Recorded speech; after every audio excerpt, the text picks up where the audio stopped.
हाटरू फेरुथिबा निछाटिया रास्ता आउ दुष्ट शक्ति। दर्शक बंधु मु रंजित आपण को स्वागत करुच्ची भय नंबर 1 रे। प्रथमे धन्यवाद जनाऊँगी हरीश भाई को, से यही सत्य घटनाटी को आम सहित शेयर करिथिबारु। आउ डेरी नकरी आसंतु आरंभ करिवा कौन होइतिला तांको सहित। हरीश भाई कहवा कथा, मु तहसील ऑफिस रे काम करिथाए। प्रतिदिनर कार्य व्यस्तता हेतु घर चलाइबार दायित्व जदियो मो उपरे थाए, तथापि मु ताकू ठीक भावरे तुलै पारु न थाए। कारण प्रतिदिन सकाळु ऑफिस जाए, पुणी संध्या हेले घर को फेरी थाए। एहीपरि कार्य व्यस्तता पाई घरे चलिबारे बहुत असुविधा हेउथाउ। पैसार कौनसी अभाव नथिले मध्य जेहेतु लोकमानंकर संख्या कम थाए, घरर कामदाम करने बहुत असुविधा होता है। आउ जहाकू कहबी एसबू काम करने से मने मने भाविब मु कौन तोर चाकर, से काहाकू कहवाई भल लगे नहीं। तेणु मु जेमिति जाहेले भी दिनरे दिनरे हाट बाट काम सारी दिए। कारण आम घर ठारू ऑफिस पुणी ऑफिस ठारू हाट बहुत दूर। दूर हेले भी कौनसी चिंता नथिला। हेले एमिति एक जगार हाट जे मते 3टी मशाणी 2टी अबाटी मरा, जोठी गर्भवती महिला मानंकु पेटरू चिरी शुआई दिया जाए, ताहाकू अबाटी मरा कहा जाए। आउ बणुआ बरगछ रास्ता दे जीवाकू पड़ी थाए। सेथिपाई मु सबु बेले दिनरु दिन हाट काम सारी दिए। से जा हेउना काहींकी से महंगापुर हाटरू तटका पनीपरिबा न आनिले मोर शांति नाही। सबुठु बड़ कथा हैला मो स्त्रीर एका जिद। दिनरु दिन सही हाटरू तटका पनीपरिबा आउ सुआदिया बरा आउ आलू कषा न आनिले से दिन चंडी रूप दर्शन। सेथिपाई ए हाट आउ सौदा किणा कामटा सप्ताह थरे दिनरु दिन सारी दिए। दिनकर कथा तहसील सेतबेले कॉलेज आउ स्कूल पिलांको सबु सर्टिफिकेट बाहरिबा पई प्रबल भीड़ लगी थाए। एमिति कि किछि पिला न खाई न पी मो उपरे भरोसा करिथांती। सेदिन पुणी थाए महंगापुर हाट। केमिति शीघ्र सेमानंको काम सारी देई मो हाट को जीवी से चिंता करुथाए। घरे मो स्त्री 3-4 थर फोन पर फोन करुथाए, हेटी शुणुच आज हाट म तटका पनीपरिबा आउ मो स्वादिया बरा कषा आनिब, आउ शीघ्र शीघ्र ऑफिस रु फेरी जाओ। एमिति कथा बारंबार शुणी मते टिके विरक्त लागुथाए।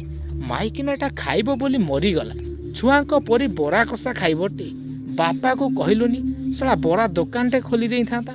एते सब परे भी छोट पिलांको सुखिला मुह देखी भाबिली आग सेमानंको काम आग सारिबी, तापरे बरा की छेरा पे हाट को जीवी। सेया ही हेला। ए सबु ऑफिस काम सारी हाट को बाहरिला बेलू संध्या 6टा। छोट दिन होइथिबारु सेतेबेलू पूरा अंधार हो जाइथाए। तथापि साहस बांधी साइकेल धरी बाहरिली महंगापुर हाट को। मनरे धीरे धीरे उंकी मारुथाए भय, केमिति पार हबी 3टी मशाणी, तासह निछाटिया बरगछ रास्ता। पुणी से बाट देई हाट सारी फेरिबार भय आहुरी भयभीत करुथाए। एमिति किछि भाबी भाबी आसी पहुँची गली से प्रथम मशाणी पाखरे। मशाणी रास्ता पूरा सुनसान थिला। पछकू आगकू चारिआडे नजर पकाउथाए, आडे साइकेल भी चलाउथाए।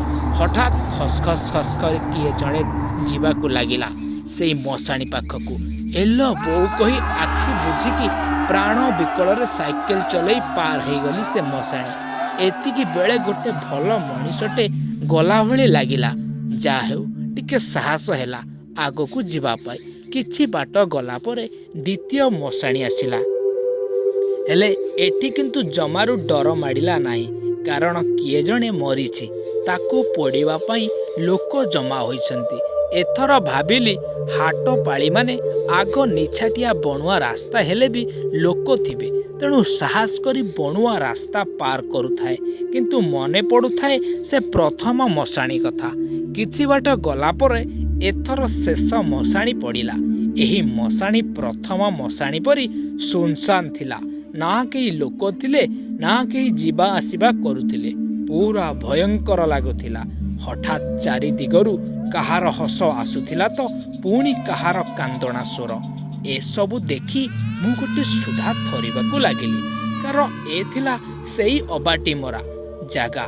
କିନ୍ତୁ ସାଇକେଲ ପେଡାଲ ମାରା ମୁଁ ଜମା ବନ୍ଦ କରିନଥାଏ। ହଠାତ୍ ମୋ ସାଇକେଲ କାହିଁ କେଜାଣି ଓଜନିଆ ଲାଗିଲା, ଯେମିତି କିଏ ଜଣେ ପଛରେ ବସିଛି। ଏହା ଭାବି ଆଖି ବନ୍ଦ କରି କେରିଏଲରେ ହାତ ମାରିଲା ବେଳକୁ କାହାର ଗୋଟେ ଜଙ୍ଘ ଉପରେ ହାତ ଧରିଲା ଭଳି ଲାଗିଲା। ସେ ପୁଣି ମୋ ହାତ ଆଙ୍ଗୁଠି ଉପରେ ମୋ ପିଠି ଉପରେ ରଖିଦେଲା। ଜୋରରେ ପାରିଲି ରଡ଼ି କଲି। ହଠାତ୍ ସେହି ବାଟ ଦେଇ 3 ଜଣ ଲୋକ 2ଟି ଗାଡ଼ି ଆଣି ଆସୁଥିଲେ। ଏତିକି ବେଳେ ମୋତେ ଶୁଣାଗଲା, ଆସେ, ତୋ କଥା ବୁଝୁଛି, ତୋର ଆଜି ରକ୍ଷା ନାହିଁ। ଯାହା ହେଉ ବହୁ କଷ୍ଟରୁ ଏ ଜାଗା ଛାଡ଼ି ହାଟ ପାଖରେ ପହଞ୍ଚିଗଲି। ହେଲେ ମୁଁ ଆଉ ବଞ୍ଚିଲା ଅବସ୍ଥାରେ ନଥାଏ। ପୁରା ଗୋଟା ସୁଦ୍ଧା ଥରୁଥାଏ। ସଉଦା କ'ଣ କରିବି ସେ ସବୁ କଥା ଭାବି ମୁଣ୍ଡ କ'ଣ ହେଇଯାଉଥାଏ। କିଛି ଲୋକଙ୍କ ପାଖରେ ଏ କଥା କହି ମନକୁ ଆଗ ହାଲକା କଲି।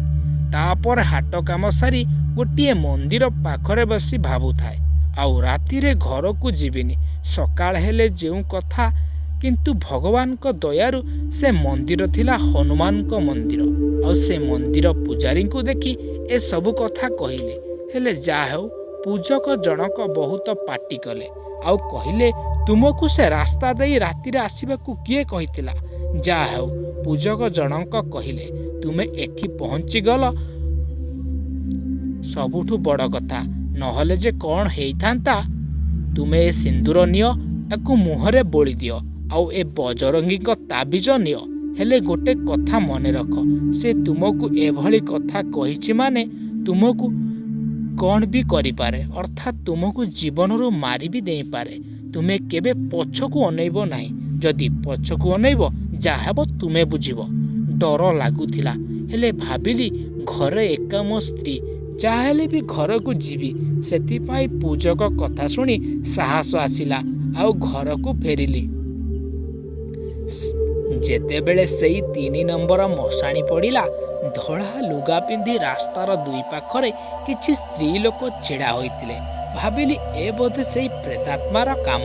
ତଥାପି ତାବିଜ ଆଉ ହନୁମାନଙ୍କ ନାମ ଧରି ଆଗକୁ ଚାଲିଲି। ପୁଣି କିଛି ବାଟ ଗଲା ପରେ ପଛପଟୁ ଯେମିତି କିଏ ଗଛ ଭାଙ୍ଗିଦେଲା ସେଭଳି ଲାଗିଲା। ହେଲେ ପୂଜକ କହିଥିବା କଥା ମୋ ମନେ ପଡ଼ିଲା।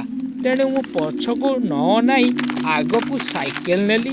ଏଥର ଆସିଲା ସେଇ ପ୍ରଥମ ମଶାଣି, ଯେଉଁଠି ମୁଁ ଦେଖିଲି ସେ ବରଗଛ ଓହଳରେ ଯେମିତି କିଏ ଦୋଳି ଖେଳୁଛି ଲାଗିଲା।